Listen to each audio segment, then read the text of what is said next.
In the early 90s, the boxing world was held hostage by the era of Iron Mike Tyson, a terrorizer of the heavyweight division.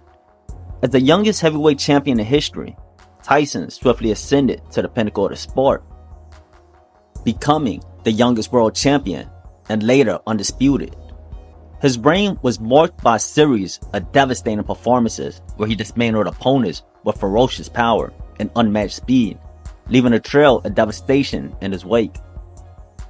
However, this era of dominance met an unexpected twist in Tokyo, Japan, where Tyson faced James "Buster" Douglas in what would become one of the most shocking upsets in sports history. On that fateful night, Douglas defied the odds in delivering a stunning performance, dethroning Tyson and seizing the undisputed heavyweight crown. This monumental victory completely reshaped the landscape of heavyweight boxing.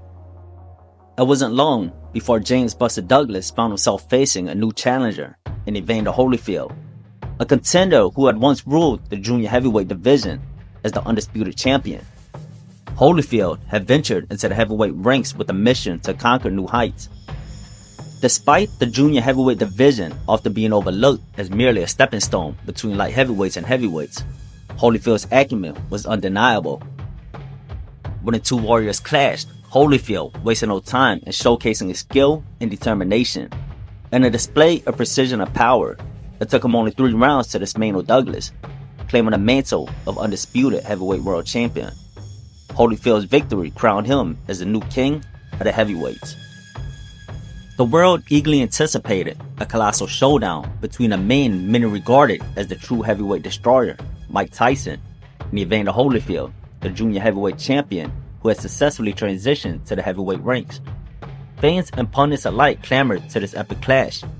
However, due to a series of injuries and legal troubles, the much anticipated fight unraveled, leaving the boxing world waiting for a dream matchup that seemed to slip further from reach. Holyfield went on to defend his title 3 times, yet he struggled to gain the appreciation he deserved. Many dismissed his achievements, viewing his victories as triumphs over past the prime legends. 2 of these wins came against the Asian icon George Foreman and Larry Holmes. His other successful defense was against hard-hitting journeyman Burt Cooper, who managed to floor Holyfield in the opening round. However, Holyfield's resilience shone through as he rallied back to secure the victory. Throughout these defenses, critics continued to label him merely a blown-up junior heavyweight, questioning his legitimacy in the division despite his accomplishments. With Tyson behind bars, a new contender emerged as a rising star. Big Daddy Riddick Bowe aimed for the heavyweight crown. This matchup piqued interest, as Bowe had once been a sparring partner for Holyfield, known for his impressive physical attributes that seemed tailor-made for a champion. Bowe's heart and dedication were often in question. He had a reputation for lacking discipline and desire, with some even saying he enjoyed eating more than training. Stories circulated about the Brooklyn fighter seeking to ease a way out during sparring sessions. Despite these concerns, Bowe climbed the ranks to become the WBA's #1 contender, setting the stage for an epic showdown with Holyfield.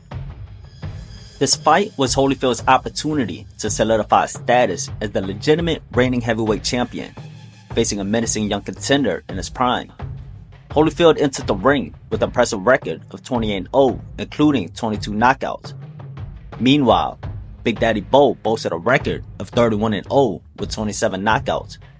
Bowe held significant physical advantages over Holyfield, including a 2.5-inch height advantage, a 3.5-inch reach advantage, and an extra 30 pounds, weighing in at 235 pounds. Despite these advantages, Bowe's conditioning was under scrutiny, as he was known to fade in the later rounds. Many believed that if anyone could test Bowe's endurance, it would be Holyfield that would be pushing the pace. The stage was set for an epic showdown on November 13, 1992, as the Thomas and Mack Center in Las Vegas prepared to host a thrilling battle. Before a crowd of approximately 18,000 eager fans, the fight promised to be a spectacle for the ages. On the line were the prestigious titles of lineal, undisputed, WBA, WBC, and IBF heavyweight world champions, making this a night of high stakes and intense anticipation. Within the champion's reign, Holding the undisputed title for 2 years is but a fleeting moment in the eternal quest for validation. To truly legitimize one's reign and earn respect of skeptics, one must confront a young hungry lion, a symbol of untapped potential and raw ambition. Yet when a lion has never faced the true test of his merit, the path to proving oneself lies in challenging is very hard. To do so, one must engage the lion directly, with courage and resolve, for it is in the crucible of confrontation that true strength and legitimacy are forged. The champion swiftly asserted himself, taking the fight straight to the challenger. Holyfield made it clear that despite being the smaller man in the ring, he would be the one to assert dominance and refused to be bullied. Now Bowe lands the right hand for the first time in round number 1, and maybe that. Let's take a look at the exchange here and see how Holyfield is beating. When two fighters thrive on an attack, driving the opponent backwards, they lock horns in a pocket and engage in a fierce battle. To seize control and push the other onto the defensive, one must dominate through punishment. Only when one boxer reaches the threshold do they ease the assault and shift their strategy. The smaller fighter typically holds the advantage on the inside, as the shorter arms can reach the target first. However, Holyfield found himself at a disadvantage as Bowe stood firm on his ground, unloading a combination of punches. As the referee tried to stop him, he'll hurt on the other. Bowe's long arms caught Holyfield at the line, while his hooks and uppercuts punished the champion up close. For every punch Holyfield landed, Bowe responded with 2. He fought like a man possessed, refusing to yield any ground or give up the champion any edge. Holyfield hoped that by maintaining a high pace, he could wear Bowe down in the later rounds, especially since 24 of Bowe's fights had never gone past the 4th round. But in his gamble, Holyfield paid a steep price, as he was ruthlessly being pummeled by the bigger man. Thinks he can use it to great effect. Of an elbow. It appears to me that there's blood around Holyfield. Let's look more carefully. There's the left hook by Holyfield. All right, let's take a look at this last exchange with those left hooks by Holyfield, who's up and run. All right, seconds out. Position at all. Left hook inside by Holyfield. Bowe's punches are having more effect. Bowe goes to the body. The pace was relentless as neither fighter yielded an inch. While Bowe couldn't muster the strength to knock Holyfield down, Holyfield was absorbing significant punishment in return. It was a ferocious battle of inside fighting, where power punches reigned supreme, as both men stood toe-to-toe. Defensively, it was all about subtle dips and slips. But at such close range, punches were bound to get through. Left and a right by Holyfield, and the left. Bowe giving the right hand in return. Left veteran of the 12-round route, and Riddick Bowe has never been beyond 10. They've got so many wounds. With Holyfield struggling on the inside exchanges, he eased off the pressure and transitioned to more of a boxing strategy. Opting to fight from the outside, he relied on his quicker feet. Holyfield adjusted his offense to focus on his movement and jabs, aiming to beat Bowe to the punch with explosive bursts. And logic tells you the more time the champion. However, Bowe demonstrated his versatile offense from a distance, countering Holyfield's jab with his own. He patiently waited for Holyfield to advance, catching him as he moved in. Both fighters showing their person. By the end of the 6th round, both of Holyfield's eyes were swollen from the unrelenting punishment. By the 7th round, it was Holyfield who was losing steam, with his punch output noticeably dwindling. To everyone's surprise, Bowe remained strong, effortlessly stringing his punches together without any signs of fatigue. Bowe was quite the paradox. Despite his tall stature, he excelled in the close quarters exchanges, gaining the upper hand in the infighting. Holyfield, embodying the warrior spirit, fought valiantly, relentlessly taking a fight to the larger opponent. Driven by sheer pride and courage, he continued to press forward, absorbing more punishment than he delivered, yet never ceasing in his efforts. Just missed the right hand. Holyfield again. Let's see if Holyfield tries to take advantage of that opportunity.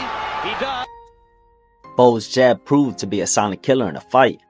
But Holyfield's right eye swollen shut, he struggled to anticipate Bowe's left hand. This allowed Bowe to repeatedly pump his long jab. By the end of the 9th round, he had landed over 90 jabs, and Holyfield's battered face bore the marks. Far from being over. At the same time, his hitting power. 235-pound man beating on a 205. The climax unfolded in the 10th round. A physically battered Holyfield absorbed one of the most vicious right uppercuts, appearing to momentarily detach from his consciousness. But that conditioning and those recuperative... Now out on his feet, Holyfield fought desperately for survival, as Bowe unloaded everything he had. Struggles to stay on his feet. What a heart by Holyfield. He's going to... Gets away from a right hand, blocks another one. Bowe throwing and now standing up, but staying too close to Bowe. As Bowe's onslaught subsided, Holyfield, by the grace of God, remained on his feet.